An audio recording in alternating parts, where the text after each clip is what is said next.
So guys, welcome back to the channel.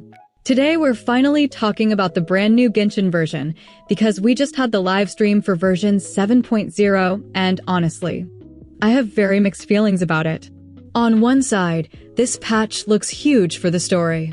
We're finally going back to Cimmeru, and it seems like we're finally going to understand what's really happening there.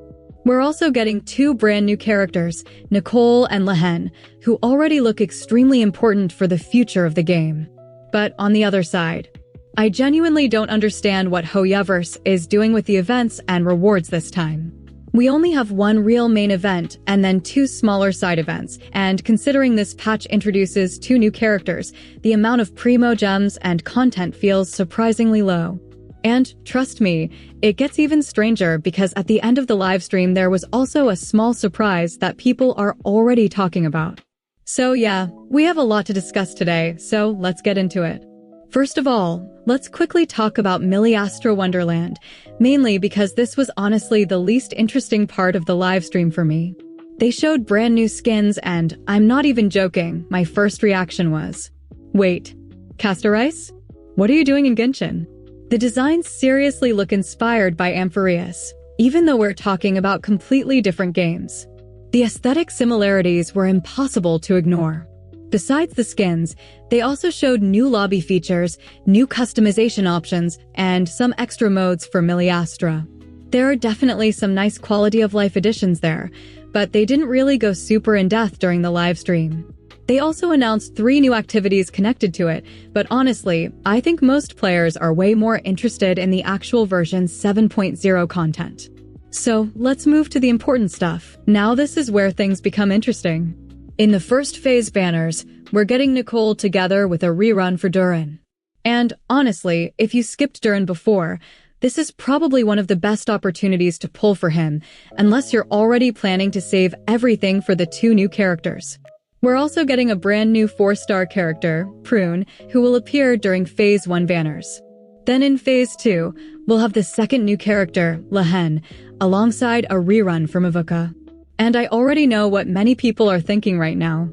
How are we supposed to choose who to pull? Because honestly, these banners are stacked.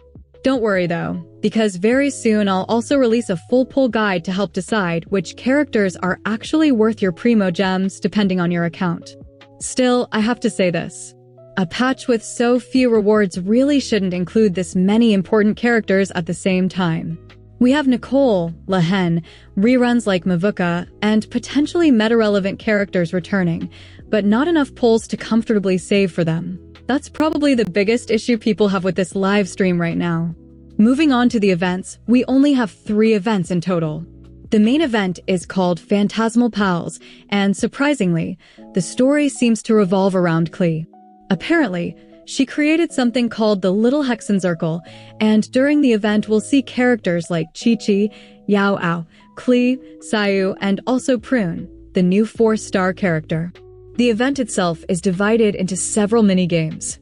Klee's Magical Toy. In this mode, the goal is to use Dodokos to catch the Jumpy Dumpties. It looks chaotic, colorful, and very classic Klee-style energy. Chi-Chi and Yao-Ao, Adeptal Mechanism. This one is more of a platform minigame where we help Yuegue find Chi-Chi's little Finch and escort it safely home. Honestly, this event looked pretty cute and relaxing. Saya's Ninjutsu Device. This mode immediately reminded me of games like Subway Surfers. You basically run forward, avoid obstacles, collect items, and try to reach the highest score possible. And finally, Prune's minigame is combat-focused. Pretty straightforward. Fight enemies, complete challenges, get rewards. That's basically it. Now, the other 2 events are much smaller, which probably means fewer rewards too. The first one is Trials of the Brave Warrior, and from what they showed, it seems to be another combat-focused challenge event. The second one is Kaleidoscopic Color Chase. This one appears to be connected to Natlawn and maybe even the summer map aesthetic. It looks like we'll be painting or coloring parts of the environment, maybe walls or structures. Visually it looked fun, but again, these events feel very small compared to what we usually expect from a major patch. We're also getting new Genius Invocation TCG cards. Flynn's and Llama are being added as playable cards. Now, do people still care about TCG mechanics that much? Personally, not really. But I still have to admit the artwork on these cards always looks amazing, so it's still cool to see. We're also getting new Echo cosmetics for Wanderer and Navia, and honestly, these looked really good. Probably one of the best cosmetic additions shown during the live stream. There's also a small update for To Temper Thyself and Journey Far. Basically, now you can stock up on rewards after completing the 8-week progression. But before anyone gets too excited, from what we saw during the live stream, the extra rewards looked extremely small. I think it was literally around 20 Primogems. So yeah, not exactly game-changing. Now this part was interesting. We're getting a brand new boss, and apparently Dator has returned. Or at least, something related to him. We still don't know if it's actually the real Dator, one of his clones, or something completely different. But visually, he looked incredibly cool. Then again, it's Dator. I didn't expect anything less. This is probably one of the biggest reasons why people are excited for the story in this patch. Because if they're finally moving forward with Dator's plotline, things could become very important for the future of Sumeru and maybe even Teyvat as a whole. Finally, we also saw 2 brand new artifact sets. Celestial Gift. Disenchantment in Deep Shadow.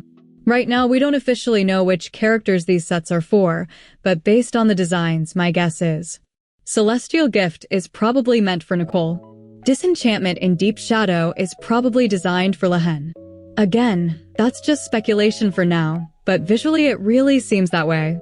But before we get to the final thoughts, we have to talk about the biggest surprise from the livestream. We finally got our first real trailer for Snezhnaya. And honestly, even if it was short, the atmosphere already looked incredible. The entire vibe felt colder, darker, and way more serious compared to previous regions. You can already tell Hoyoverse is building this nation very differently. But that's not even the most interesting part. Near the end of the teaser, we could briefly see what looked like a small preview of the Traveler's future gameplay. And now people are already theorizing everywhere because, was that actually a new skin for the Traveler?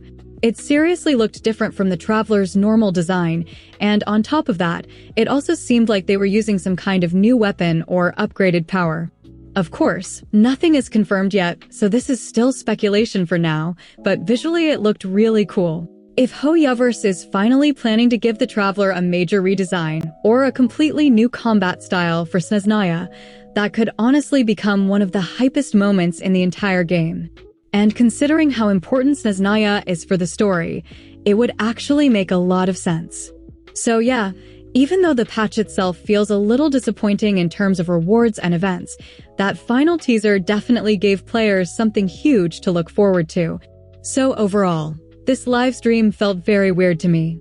The story looks amazing. The new characters look important. The Dator reveal was super interesting. But outside of that, the patch honestly feels kind of disappointing.